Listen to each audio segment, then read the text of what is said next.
Episode 5. Ed on the bed. Ed here on my bed, and this is my podcast. Getting it started. Let's first get the intro song out of the way. Again, you know how it works. Copyright infringement. YouTube does not let me play it, so how about you just YouTube search Ray Shremmerd, no type. It's gonna be the song. Just everything they say in the song. These young kids. And I can't hate. 'Cause it makes sense. I get it. I understand it. I understand their world. It makes complete sense.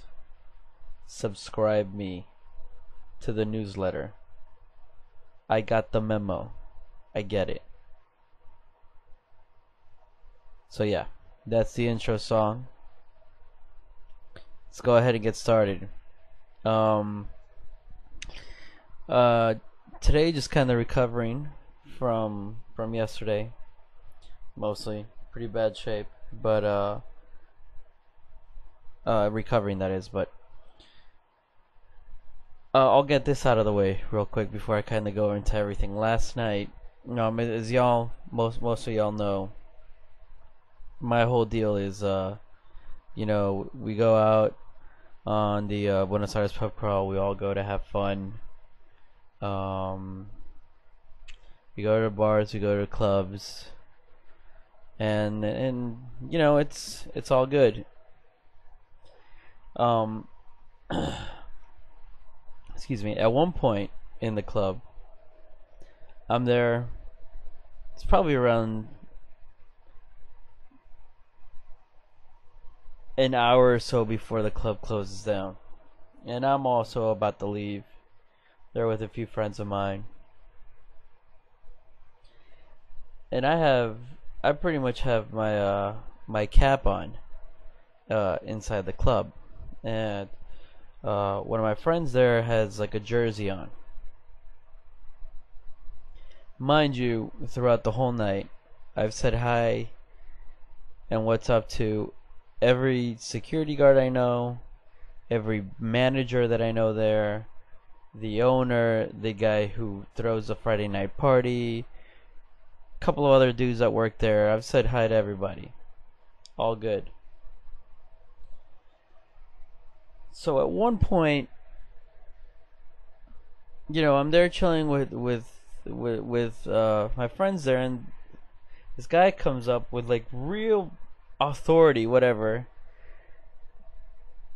Tells me to take off my cap. Tells my friend to go ahead and cover up his jersey. So I'm thinking, all right, let's just do it. I know the club kind of had this dress code policy before, and I just thought, well, for some of y'all who might not know, here in the southern hemisphere, we are in winter. I just thought, maybe they kind of had let that dress code slide a bit because it's winter, but it made sense that the guy would say it. I wouldn't be surprised. So I went ahead, I took off my cap. My boy covered up his jersey with a sweater on. The dude kind of stared at us for a while, and that kind of bothered me, so he walked away. So I went up to one of my security guard friends there, one of the bouncers, and I asked him, who is that guy? So he tells me who the guy is. And I go, is he one of the owners that I don't know, or is he one of the other managers that I don't know? Because the one thing about Buenos Aires is most bars and most clubs are owned by like 10 people. There's no one baller that just owns the place outright and just manages it all. No. Most of these places have like 8 or 9 owners and unfortunately, in some of the cases, one owner doesn't know what the other owner's doing, and it's usually a calamity, and that's why you see a change in ownerships and clubs changing, opening and closing, and bars the same thing, because they just don't know how to. When you have too many people thinking they're the boss, it just ensues chaos. So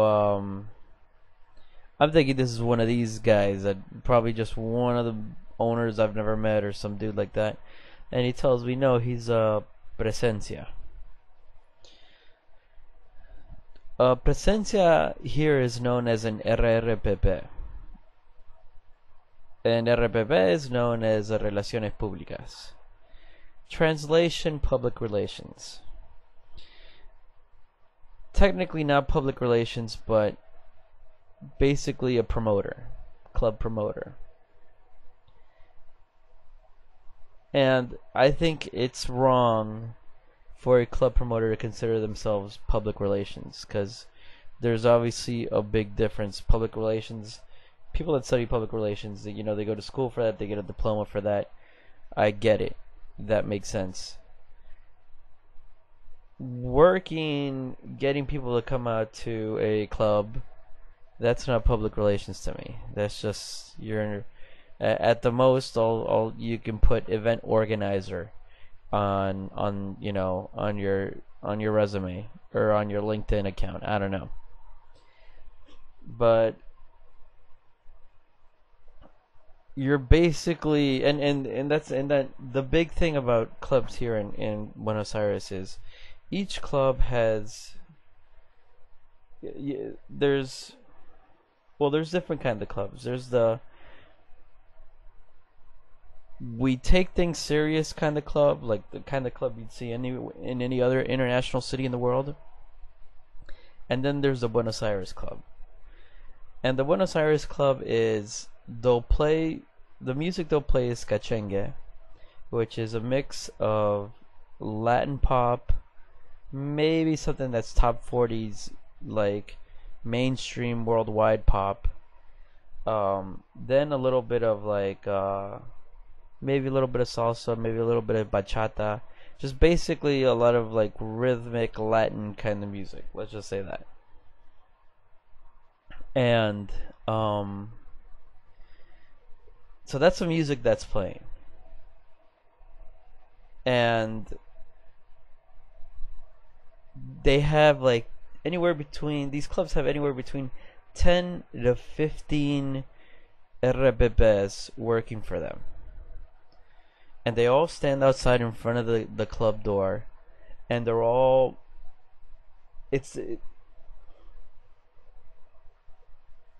I don't get the system here. I really don't. And and trust me, I bring in the company I work with, we bring in anywhere between, we bring in hundreds of people into this club on a nightly basis.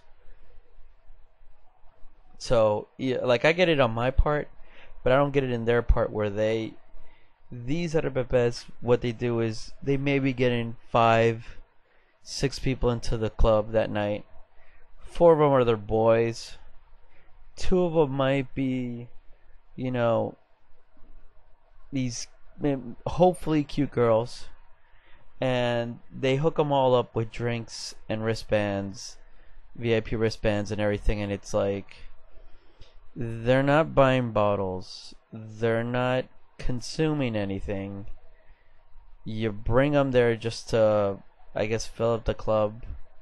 What's like, I don't get it. I don't get the concept. In my case, in our case, in my business case, we bring in people that are gonna go spend at the bar, that are gonna go buy drinks, that at the end of the night you see the difference our clientele makes at your club. The people that these RPPs bring, for the most part, you can and cannot have them, and it would not make a difference in that club. and you have 10 or 50 of them outside of the club. They all look, man, I gotta snap a picture one day so you can kind of see how they all look, but they all look ridiculous, basically. Um, like too tanned, uh, just outrageous hair, um, just clothes they shouldn't be wearing. Um,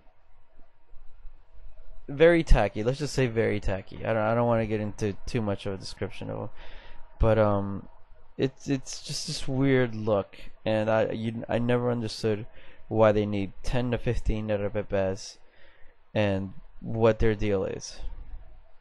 And sure enough, one of them decides to tell me that I needed to take my cap off, and my friend needed to cover up his jersey. So when I found out that he was an Erebebe, I go to the bouncer, really, that dude's an Erebebe? The bouncer goes, yeah, why, what's up? And he's like, because he told me to take off my cap, but he told my friend to cover up his jersey. And the bouncer goes, look, I don't know who he thinks he is, but he shouldn't be telling you to do anything. And I'm like, I agree. I agree. Again, like I said, I don't I don't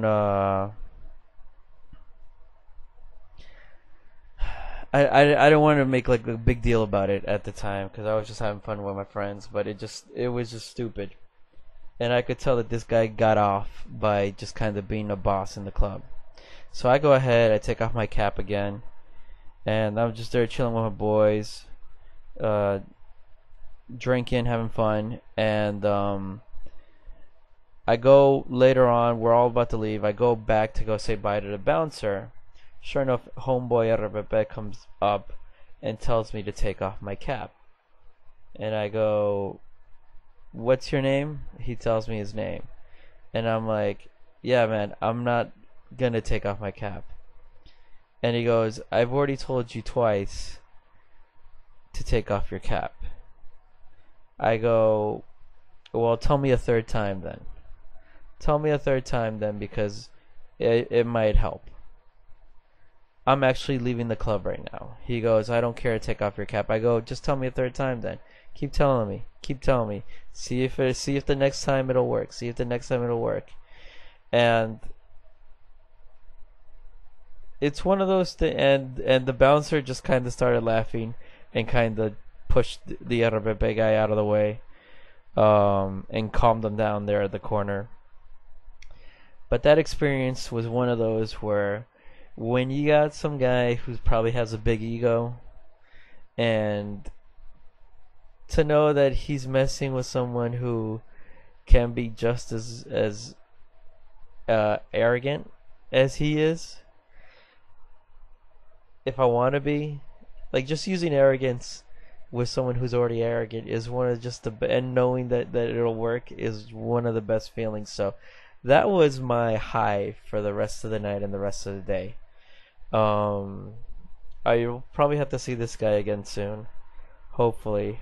It'll probably get ugly, so I'll keep you guys up to date. But anyways, yeah, everything was all good.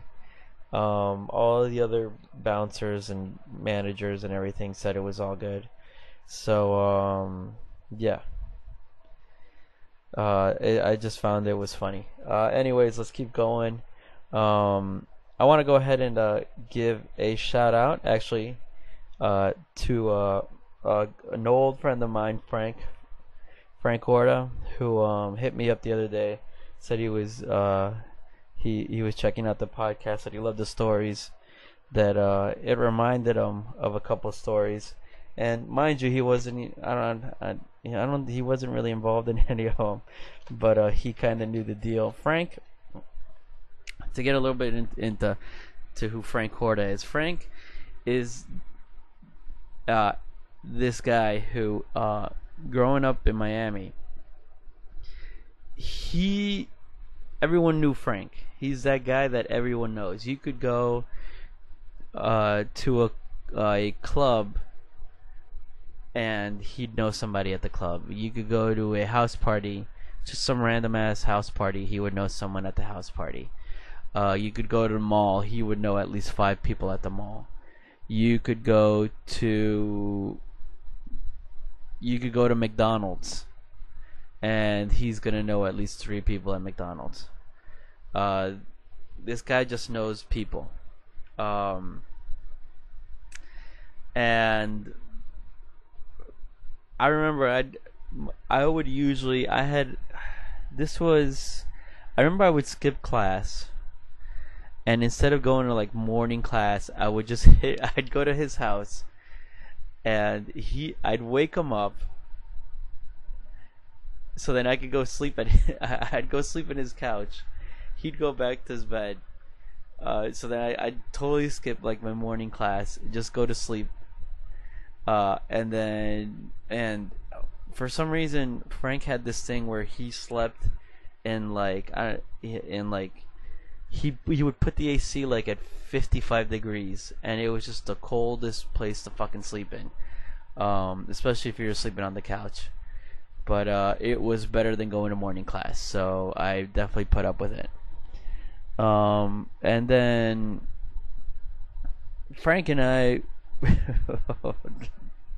Frank and I would always chill. I remember uh, Frank and I would, and Frank was kind of my, I don't want to say chauffeur because that's whatever, but my, like, I, Frank would like to drive, and I'd always let him drive, and whether it was, my car, or he offered to drive his car, or whatever the case may be, but Frank just loved driving. And so if you ever needed a ride, Frank was the guy to talk to. And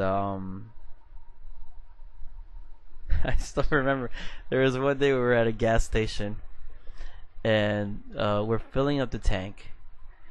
Frank's driving, of course, and we're about to pull up, and some guy comes up to the car and goes, "Hey, I need some change. Like, I need some money. I don't have gas money for my car. I need some change." And Frank and I go, "No, sorry, man. We don't have. We can't get you."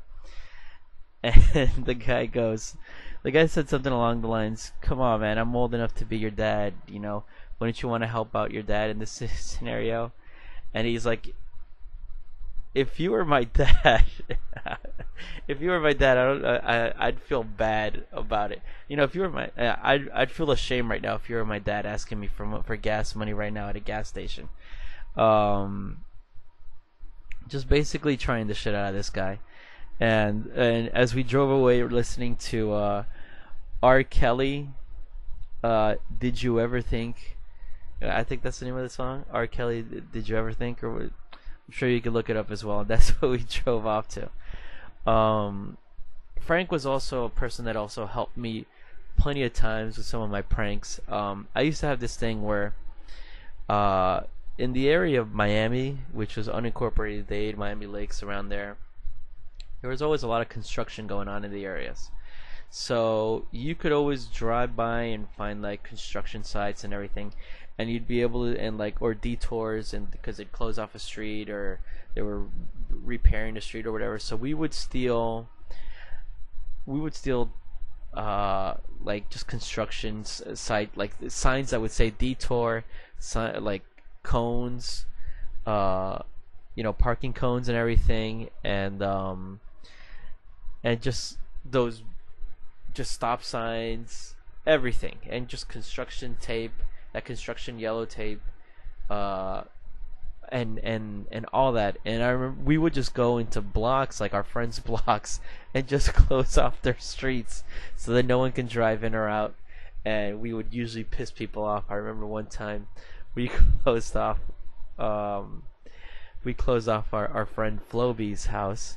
We call him Floby because we said that he used a Floby automatic hair machine to cut his hair, and somehow his name stuck. So if you're ever in South Florida and you ask for Floby, everyone will know who you're talking about. Floby, we closed off his street probably 3 times. Floby doesn't talk to me, and I think the last time I did it, I pissed him off so much that he just doesn't want to talk to me. Since then, I think that's been I don't know, 15 years, 16, 17 years now. Oh well, poor guy.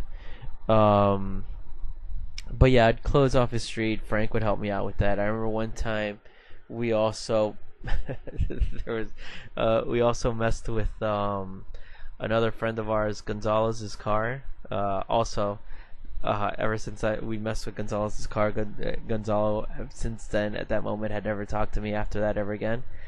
And that's, I think it's been like 20 years. No, it can't be 20 years. Around 16 years as well, let's say. And all I remember is he had this very sensitive alarm, and we're toilet papering his car, and as we're toilet, the car just keeps making this stupid noise, and then Frank just goes, "Fuck it," and just bangs on his car. The alarm goes off. We just hop into his car and just drive off. And I got a call from Gonzalo at that later on, asking me if I did it. I told him no. He then said, "Who else would have done something like that?" And I'm like, "Well, you got a point there." And that was that. So Frank was a part of all that. Man, there's a lot of actually good Frank stories. But we'll get into it again throughout the whole series run, I guess. Eventually. I left the last episode getting a little meta, I guess, or getting a little philosophical. And just as I mentioned, I'd once written this story, and I created a being, and just thinking of it is just all I had was a blank sheet, and out of a blank sheet, nothing. I created something, and this character was a being, and all I gave it was the option of having all the knowledge that there ever was, is, and ever will be. And from then on, it would expand and grow and learn, and what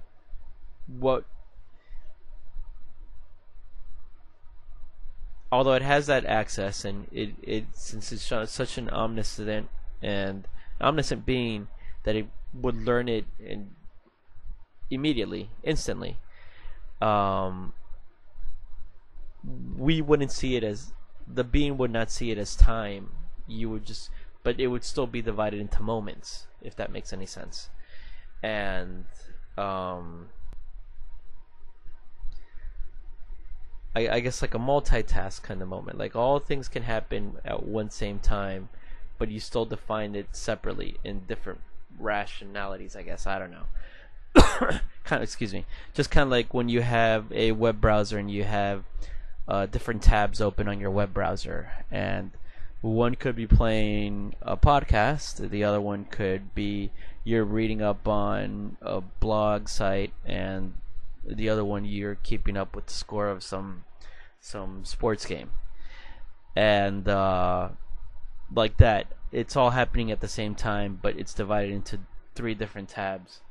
And that's how I saw this being. And it has all this knowledge, and although it has all this knowledge and it has the access to basically have any actions and do whatever it wants, the first thing is it goes to learn. And why does it want to learn? Because it wants to know why it was created. Where does that come from? That comes from curiosity. And it was always interesting to me that feelings was the first thing that develops in the story, in the story wise, from this being. And that from then on, when you understand what feelings are, you just keep having them. I think there's no moment where we can't say I know we describe ourselves as, sometimes you could see someone without emotion, but for the most part, I think we're always feeling something.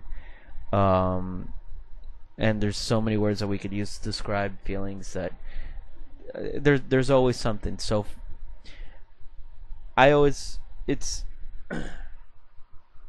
so when you kind of think of if an animal has feelings, obviously it does. Do plants have feelings? I have to say, yeah. You know, they always do those studies where they say like if you play music to like if you play classical music, the plant would grow better or something there's studies of that. So let's say they do have feelings. Um, do does anything that gets created have feelings then?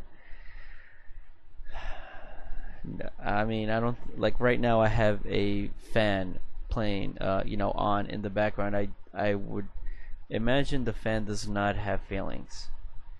If it does, and the fan's pointing right at me, if you do have feelings, fan, I let me apologize for me not thinking you do not have feelings.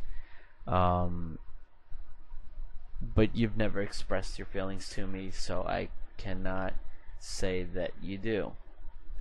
But then I shouldn't be able to say that you don't either. It's very interesting.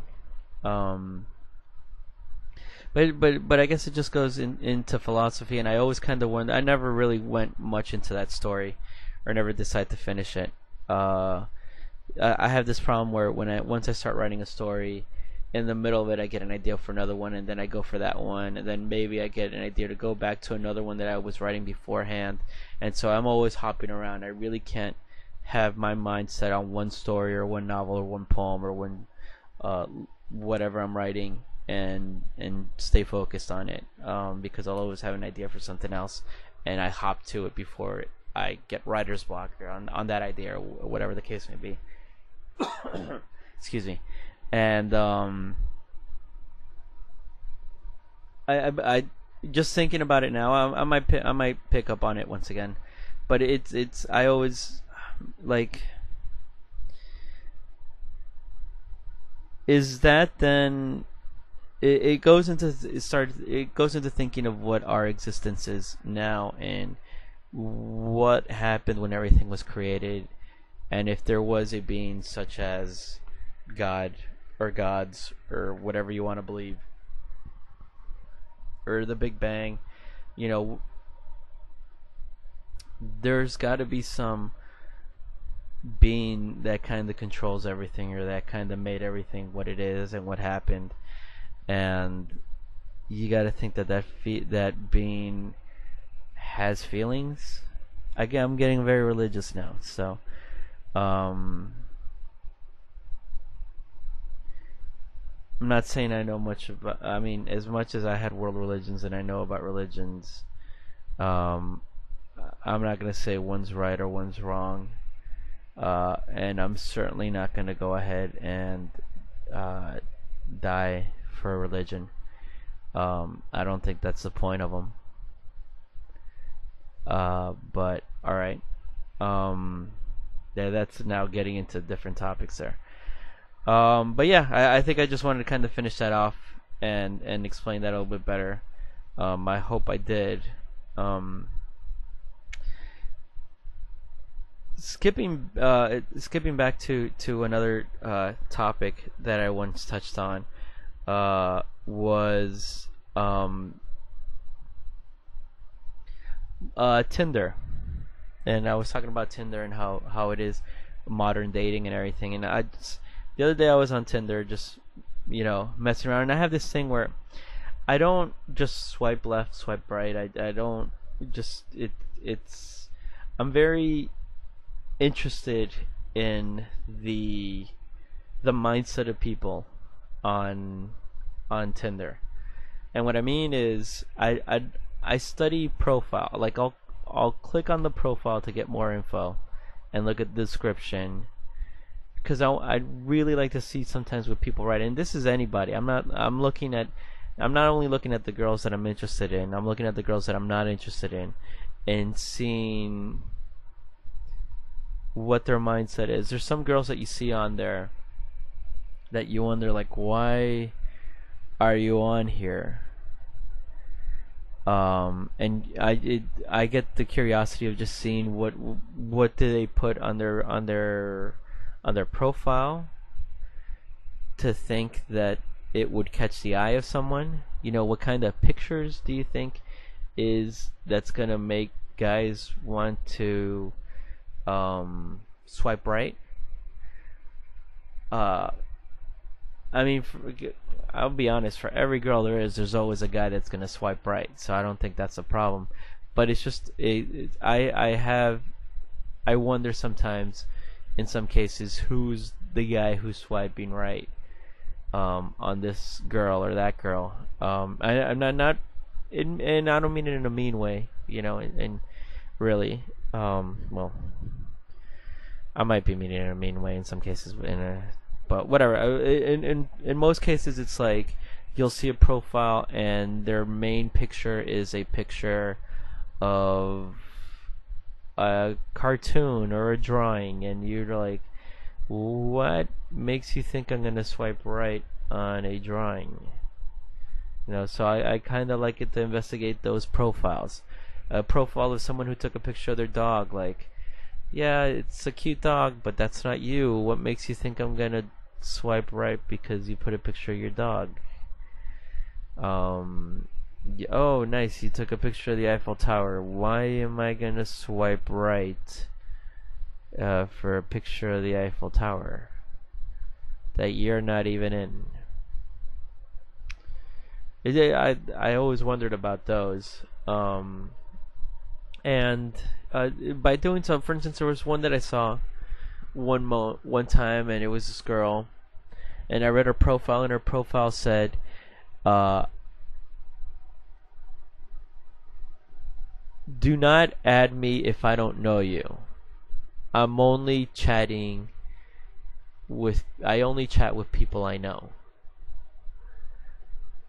And it was weird because it made me feel like you're not. I'm getting she didn't get the concept of what Tinder was.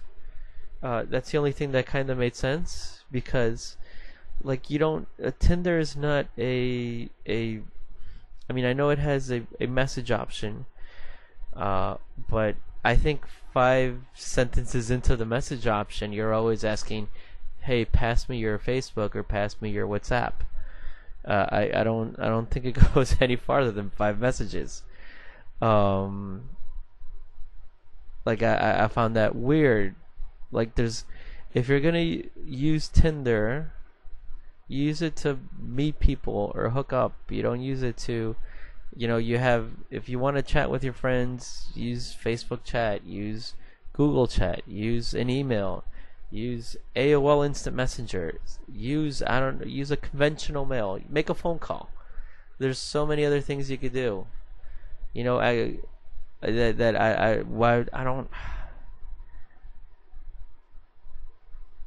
swiped right. I didn't know the girl. I still swiped right because I was hoping we would match, so then I could ask her, "What do you mean by this?" I really was interested. Unfortunately, it seems we weren't a match. From I guess her part. I'm guessing because we didn't know each other, unfortunately. But I so really want to know what she was thinking and what she meant by that. Like, what did she think Tinder was? I don't know.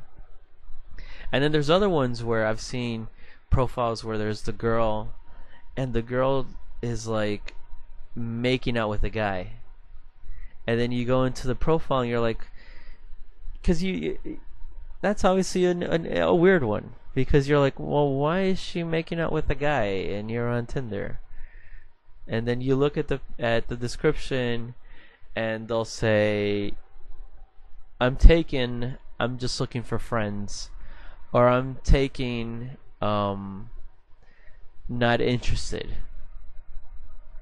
And it's like, well, why are you on Tinder, and why did you put 5 different pictures, your Instagram link, and your link to your link to your Twitter as well in the description? Like, it's like there's a few options that can't come through my mind I've seen this several times, and it's like, you're on Tinder, you don't give a fuck about your relationship, and you just have that there just in case someone that knows you or knows your boyfriend sees your profile. So then you can get away with it by saying, oh, but if you read the description, you'd see that I say that I'm not interested. Or if you looked at the picture, you see that I'm making out with my boyfriend. That's one option. And if that's that, that's messed up. Second option is she's on there to check up to see who she knows. In other words, she's being Miss Gossip, and she's got to see who's on Tinder. She's got to check if her man's on Tinder, and that's messed up too. Like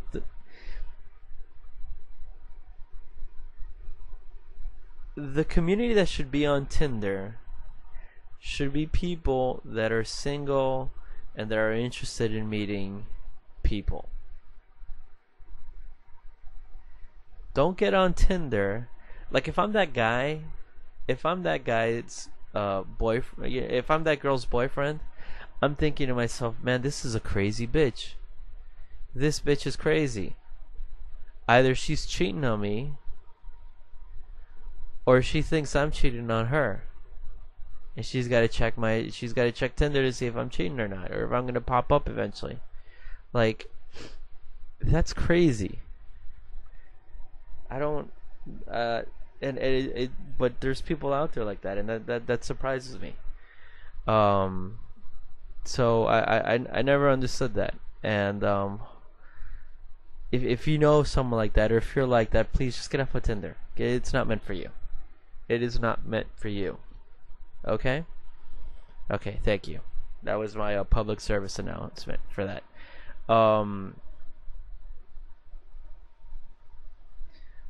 I will say this, but when going into technology, and I did mention Instagram there, lately I've gotten into Instagram, and I've become very I'm very into it. I gotta be honest with you.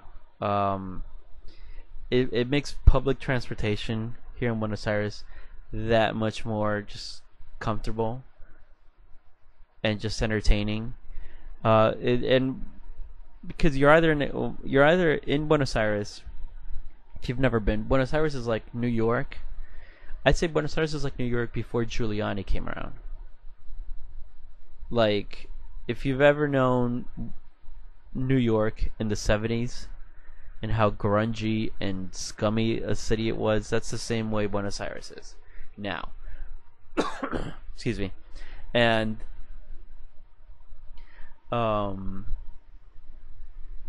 basically to get around the city, you either go by bus, by subway, or by cab.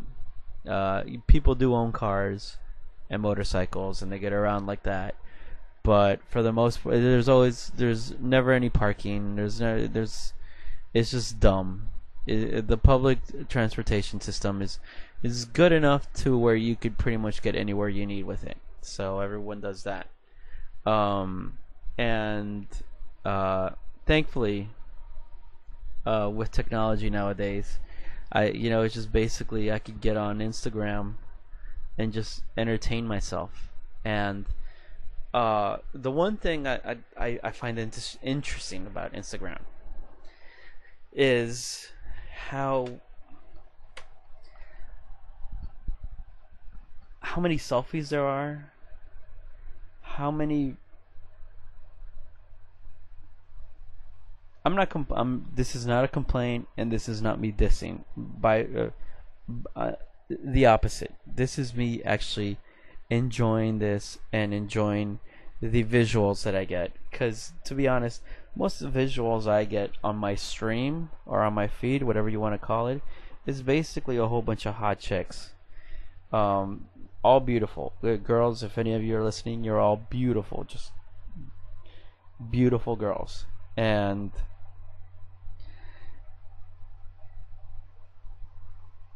you see some of these girls, and some of these girls are uploading 4 or 5 pictures a day, and it's very vanity, and it's very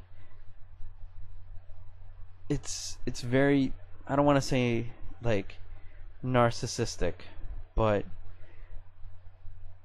4 or 5 selfies in one day, you know, doing, a kissy face, or you know, showing, showing yourself in a bikini or whatever. It's I don't I don't know where that came from. Like, it just that we have now that everyone has instant access to a digital camera all the time on their phone. Is that where that developed from? And in a way, knowing that, I guess I'm trying to figure that out. Like, it's great technology. I love it. I'm on it all the time. I love the app. It's amazing. I'm not bashing it in any way. But for the most part, 80% of its existence is for people's self-esteem, I guess. And I don't. I just find I find that interesting. I don't that people look into Instagram, and not everyone, because I'll see people load up pictures of like a beautiful scenery, landscape, or cuisine or just something artistic. I get that. Maybe they're advertising something. I get that as well. I'll look at the stupid shit I put on there sometimes.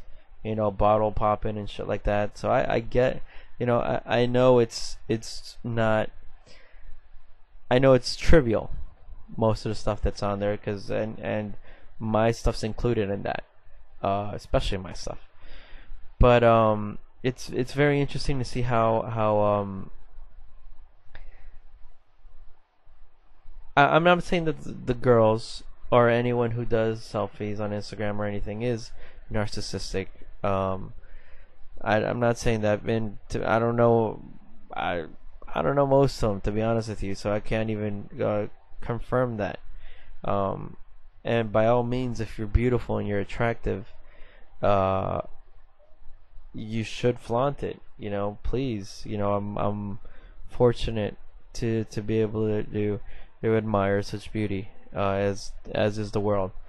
But I just there's some people there that when you see this, it makes you wonder, like, where their mindset's at, and is this app helping or hurting them?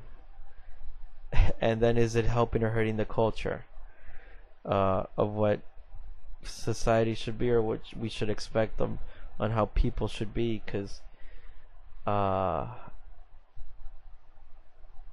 10 years ago, 20 years ago, I mean, I don't think there was that such level of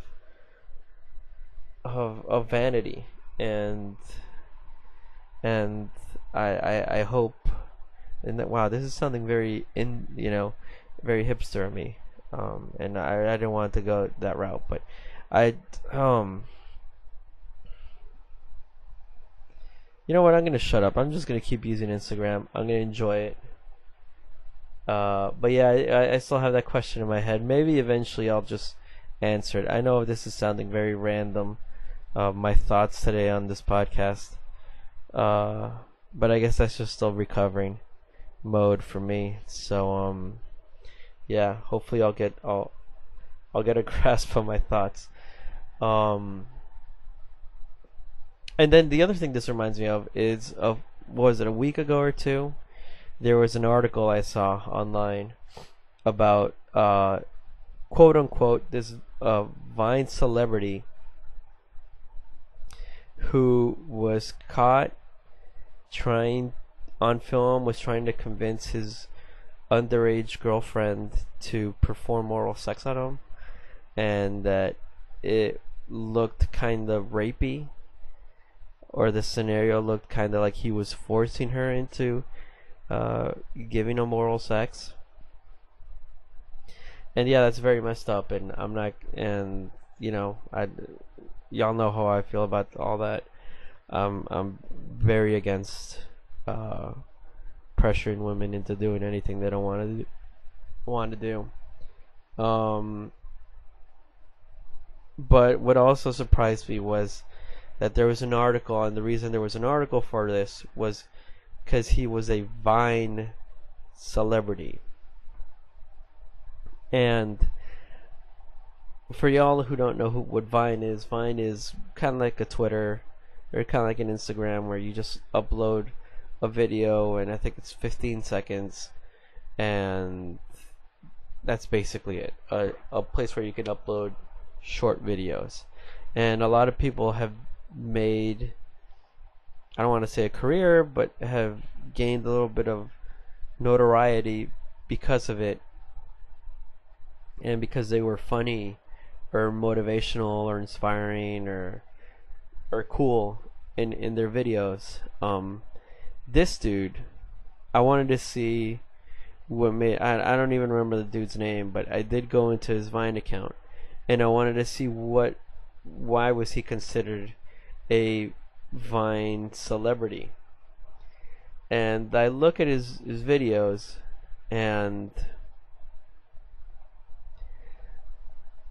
I know I have a certain taste of comedy, but 15 seconds to do a little skit of, oh, look, this is me yelling at my mom when she's not expecting it. This is a video of me and my friend making funny noises. This is a video of me twerking. And that's basically all this guy did. There was I did not see the comedy in this. I did not see how this guy was considered funny, nor did I understand how this guy was a celebrity out of all this. I mean, this guy was getting, he was being hired to appear places, and he'd had gigs, and he did make some, there's even short vids of like his gigs where I guess he sings as well, but the attention all came from these comedic bits on Vine, and it just, I don't get it. Me personally, I think maybe it's an age gap thing, because I look at some of my younger friends, and I have friends that are,